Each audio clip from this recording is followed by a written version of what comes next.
Everyone. I am Ritu Pandey. I am a biology teacher having 10 years experience. Today I am going to give you some sort of explanation about the structure of ovary. In structure of ovary, we see the diagram. First of all, the structure of ovary has two membrane. The outer one is called germinal epithelium.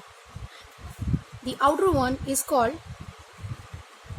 germinal epithelium and the inner one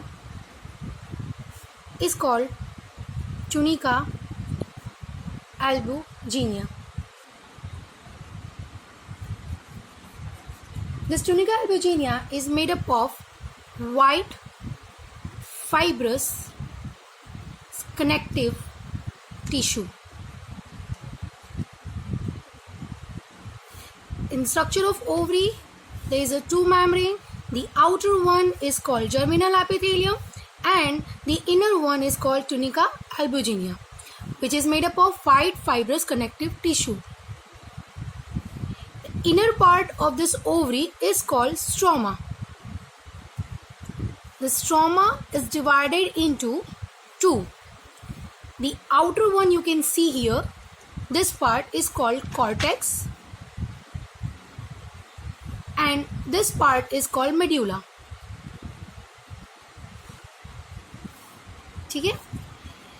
structure of ovary में हमने देखा कि इसके जो outer layer है उसको हम germinal epithelium कहते हैं, इनर लेयर को हम ट्यूनिका एल्बुजिनिया कहते हैं जो कि वाइट फाइब्रस कनेक्टिव टिश्यू का बना हुआ है. उसके इनर पार्ट को हम कहते हैं स्ट्रोमा, जिसको हम फिर से दो पार्ट में डिवाइड करते हैं. ये जो आउटर पार्ट आप देख रहे हैं उसे हम बोलते हैं कॉर्टेक्स, जहाँ पे ओवरियन फॉलिकल्स का डेवलपमेंट होता है, और ये वाला पार्ट इसको बोलते हैं मेड्यूला, जहाँ पे आपको कनेक्टिव टिश्यूज ब्लड वेसल्स वगैरह देखने को मिलती है. अब हम स्टार्ट करेंगे डेवलपमेंट ऑफ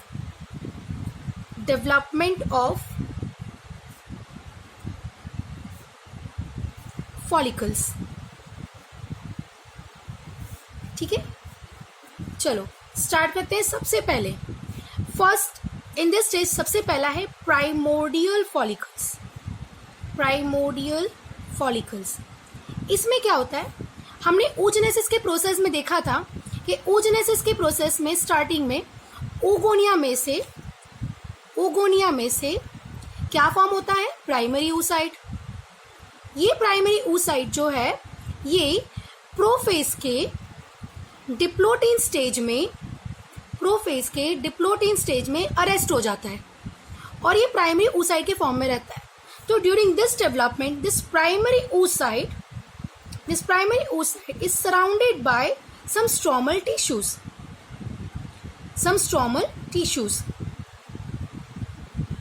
ठीक है, these are the stromal tissues. Stromal tissues मतलब कि यहाँ के कुछ टिश्यूज प्राइमरी oocyte के आसपास क्या हो जाते हैं, अरेंज हो जाते हैं.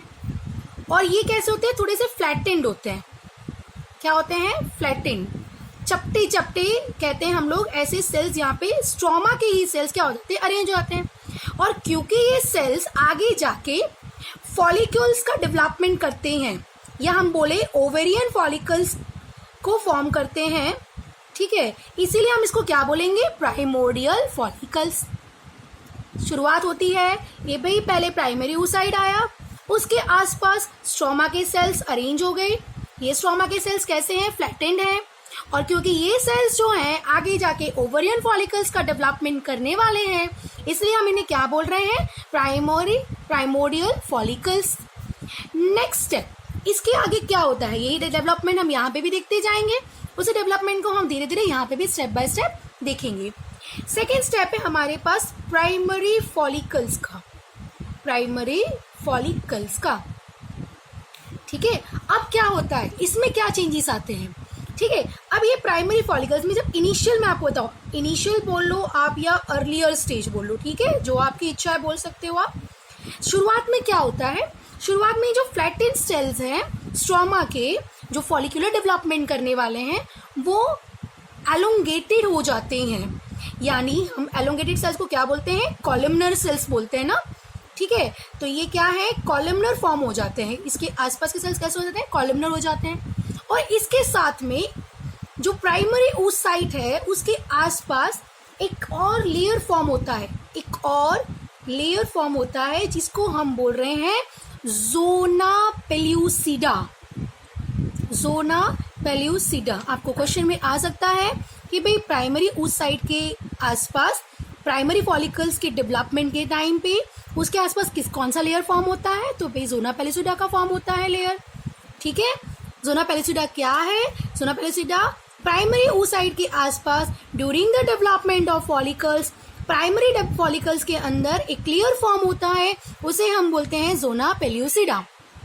अब क्या होगा, ये जो फॉलिक्यूलर सेल्स हैं ये डिवाइड होंगे, ठीक है, जिसको हम बोल सकते हो आप लेट प्राइमरी फॉलिकल डेवलपमेंट। इसमें क्या होगा, आपका जोना पेल्यूसिडा लेयर ऑलरेडी रहेगा बेटा यहाँ पे, ठीक है, और ये जो सेल्स है भी डिवाइड होंगे, खूब सारे डिवाइड होंगे और एक पूरा मेम्ब्रेन बनाएंगे।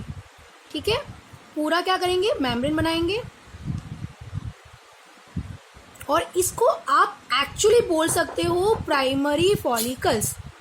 क्या बोल सकते हो?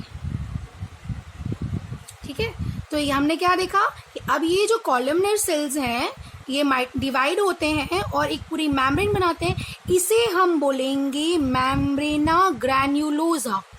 मेम्ब्रेना ग्रैन्युलोसा, ठीक है, और इसके एक सेल को आप क्या बोलेंगे, ग्रैन्युलोसा सेल। क्या बोलेंगे हम इसको, ग्रैन्युलोसा सेल। फिर से अगर आपको क्वेश्चन में ये पूछा जाए कि भैया प्राइमरी फॉलिकल्स के अंदर आपको कौन कौन से स्ट्रक्चर देखने को मिलते हैं, तो प्राइमरी फॉलिकल्स के अंदर हमें एक प्राइमरी oocyte देखने को मिलता है, प्राइमरी oocyte देखने को मिलता है, उसके आसपास जोना पेल्यूसिडा का लेयर देखने को मिलता है। अच्छा, जोना पेल्यूसिडा किसका बना हुआ है? Zona pellucida is made up of glycoprotein, is made up of glycoprotein. ठीक है, जोना पेल्यूसिडा और कोरोना रेडिएटा भी हम आगे बताएंगे आपको, इनका बहुत अच्छा रोल है इन इम्प्लांटेशन। ओके, वो हम बाद में डिस्कस करेंगे नेक्स्ट क्लास में। फिलहाल आपको बता दें कि प्राइमरी oocyte के अंदर हमारे पास प्राइमरी फॉलिकल्स के अंदर प्राइमरी oocyte है, उसके आसपास जोना पेल्यूसिडा है जो ग्लाइकोप्रोटीन का बना हुआ है। कॉलमनर सेल्स डिवाइड होकर के क्या फॉर्म कर दी है, मेम्ब्रेना ग्रैन्युलोसा। उसके एक सेल्स को हम क्या बोलेंगे, ग्रैन्युलोसा सेल। तो ये जो फॉर्म हुआ है वो क्या है, प्राइमरी फॉलिकल्स। ओके, अब हम नेक्स्ट स्टेप देखेंगे। अब हम डेवलपमेंट देखेंगे third, that is secondary follicles. ठीक है, क्या देखेंगे हम, सेकेंडरी फॉलिकल्स। चलिए देखते हैं इसके अंदर क्या क्या चेंजेस होते हैं। सेकेंडरी फॉलिकल्स में ये तो रहेगा ही, प्राइमरी oocyte तो रहेगा ही, जोना पेल्यूसिडा भी रहेगा उसके आसपास में। ठीक है, और यहाँ पे मेम्ब्रेना ग्रैन्युलोसा जो हम बोल रहे हैं वो भी यहाँ पे प्रेजेंट रहेगा। मैं इसको अभी कुछ ही सेल्स के अंदर रिप्रेजेंट कर रही हूँ, बाकी ये बहुत बड़ा लेयर होता है बेटा। ठीक है, फिलहाल मैं 2 ही लेयर यहाँ पे फॉर्म कर रही हूँ, बाकी मल्टीपल्स लेयर्स के होते हैं ये। ओके, अब क्या होगा, अब स्ट्रोमा के अगेन कुछ सेल्स इनके आसपास क्या हो जाएंगे, अरेंज हो जाएंगे। फिर से स्ट्रोमा के कुछ सेल्स इनके आसपास क्या हो जाएंगे, अरेंज हो जाएंगे। ये जो सेल्स इनके आसपास अरेंज हुए हैं ये फॉर्म कर रहे हैं थीका इंटरना। क्या फॉर्म कर रहे हैं, थीका इंटरना। आपको एक चीज बता दूं, थीका इंटरना आगे जाके एस्ट्रोजन हार्मोन सिक्रेट करता है, द सीक्रेट एस्ट्रोजन हार्मोन, ये आपको याद रखना है।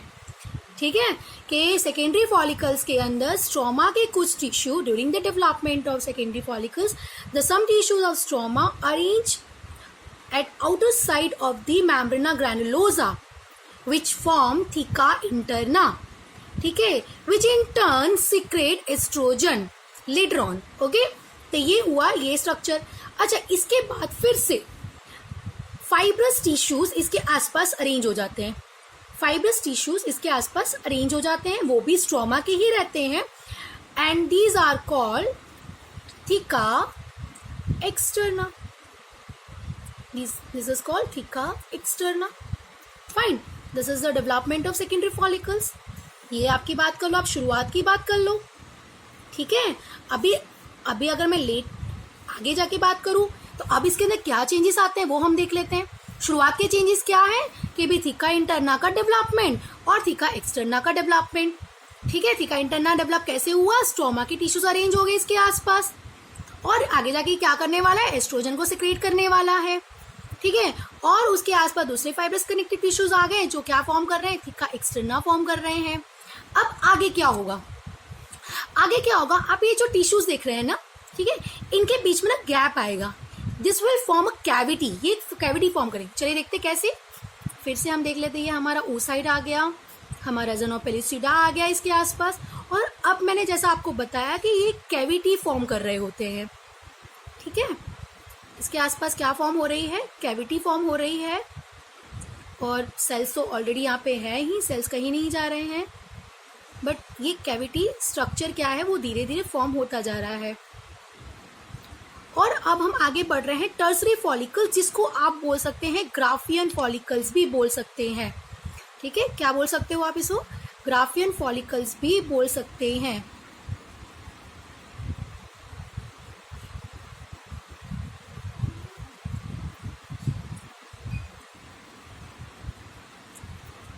ठीक है, इसके आसपास हमारा थीका इंटरना तो रहेगा ही, थीका एक्सटर्ना भी रहेगा, लेकिन अब ये हमें जो दिख रही है कैविटी, ये हमारे लिए कुछ नहीं है। ये कैविटी कौन सी कैविटी है, एंट्रम कैविटी। इस कैविटी को क्या बोलते हैं, antrum cavity, which is filled with liquor folliculi, which is filled with liquor folliculi. ये एक लिक्विड ही है, नाम भले फॉलिक्यूलाई है इसका, बट इसके अंदर जो है वो क्या है, लिक्विड है, जिसको हम क्या बोल रहे हैं, लीकर फॉलिक्यूलाई। और इस कैविटी को हम क्या कह रहे हैं, एंट्रम कैविटी। क्या बोल रहे हैं इसे हम, एंट्रम कैविटी।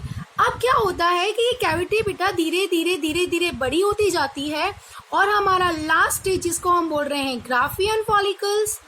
ठीक है, इसको आप टर्सरी फॉलिकल्स भी बोल सकते हैं, इसको आप टर्सरी फॉलिकल्स भी बोल सकते हैं।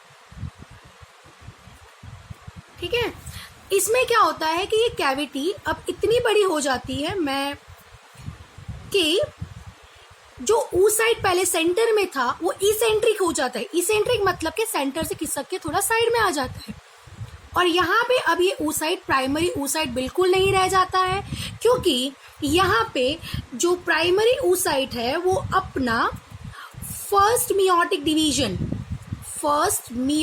डिवीजन यानी कि मियोटिक डिवीजन 1 कंप्लीट करके वो अपना सेकेंडरी oocyte में कन्वर्ट हो जाता है। किस में कन्वर्ट हो जा रहा है, सेकेंडरी oocyte। तो अभी ये क्या है, सेकेंडरी oocyte। आप ये भी जानते हैं कि ये सेकेंडरी oocyte भी अपना सेकेंड मियोटिक डिवीजन स्टार्ट तो करता है, लेकिन वो मेटाफेज स्टेज में क्या हो जाता है, अरेस्ट हो जाता है। और ये तब तक अपना डिवीजन कंप्लीट नहीं करता है जब तक कि इसका फर्टिलाइजेशन नहीं हो जाता है। क्लियर, सेकेंडरी oocyte अपना सेकेंड मियोटिक डिवीजन स्टार्ट करता है, बट मेटाफेज स्टेज में वो क्या हो जाता है, अरेस्ट हो जाता है, और ये तब तक अपना डिवीजन कंप्लीट नहीं करता है जब तक फर्टिलाइजेशन कंप्लीट ना हो। ओके, यानी अगर फर्टिलाइजेशन नहीं होता है तो ये इसी स्टेज में बेटा क्या होता है, बॉडी के बाहर निकल जाता है। ये आपको याद रखना है। कभी भी अगर आपको नीट में क्वेश्चन आता है कि भाई कौन सा, मतलब ये जो ओव्यूलेशन के टाइम पे जो ओवरी के बाहर आता है वो क्या है, ओके, तो वो क्या है, सेकेंडरी oocyte है, वो मेच्योर ओवा नहीं है। अगर ऑप्शन में आप मेच्योर ओवा देखते हैं तो डोंट गेट कंफ्यूज, वो ओवा मेच्योर ओवा नहीं है, क्योंकि वो सेकेंड डिवीजन कंप्लीट नहीं करता है, वो सेकेंडरी oocyte के फॉर्म में ही रहता है। क्लियर, अब हम देखेंगे कि ये कैविटी इतनी बड़ी हो गई है कि मोस्ट ऑफ द पार्ट जो है इस कैविटी ने कवर कर लिया है, और ये जो मेम्ब्रेना ग्रैनुलोसा था वो एक छोटे से लेयर के फॉर्म में प्रेजेंट है। एक छोटा सा लेयर, एक पतला सा लेयर थी मेम्ब्रेन के फॉर्म में प्रेजेंट है। ये है मेम्ब्रेना ग्रैनुलोसा, और एंट्रम कैविटी ने मोस्ट ऑफ द पार्ट क्या कर दिया है, ऑक्यूपाई कर लिया है। लेकिन हम यहाँ देखेंगे कि इसके आसपास भी सेल्स प्रेजेंट है।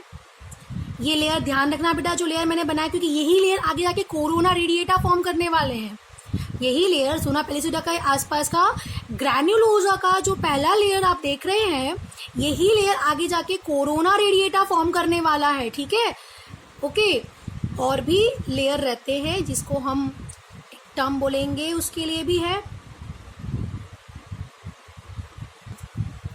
ठीक है।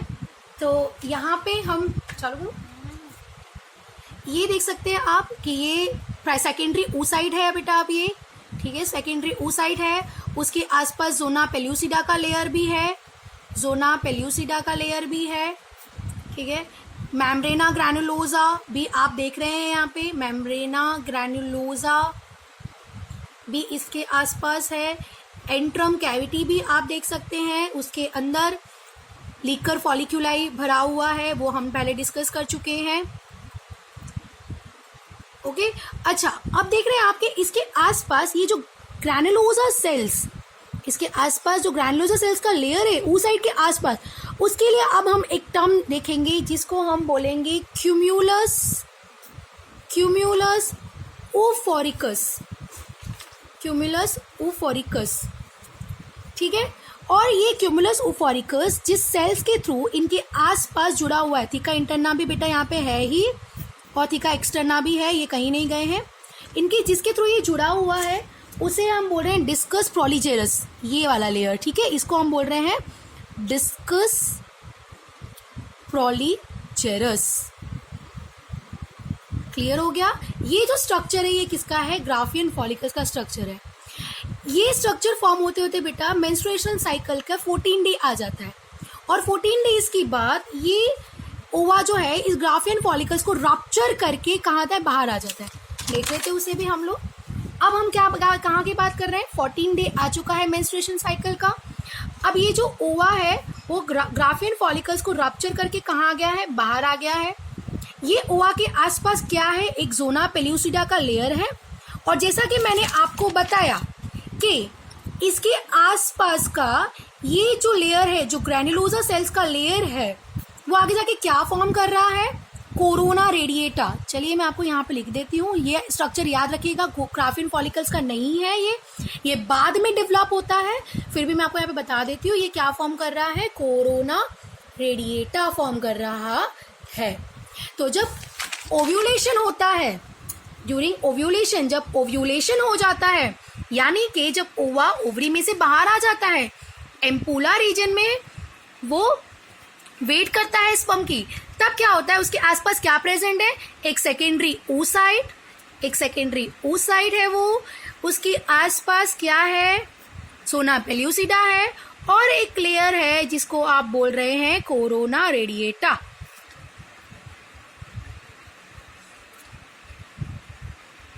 ठीक है, इसके आगे की जो थियरी है अगर आपको जाननी है तो आप नेक्स्ट क्लास का वेट करिए। और आपको आप चाहते हैं कि अगर मैं कोई टॉपिक आपको पढ़ाऊं तो आप मुझे मैसेज कमेंट बॉक्स में लिख सकते हैं, वो टॉपिक जरूर से मैं आपके पास लेकर आऊंगी सामने। Thank you so much.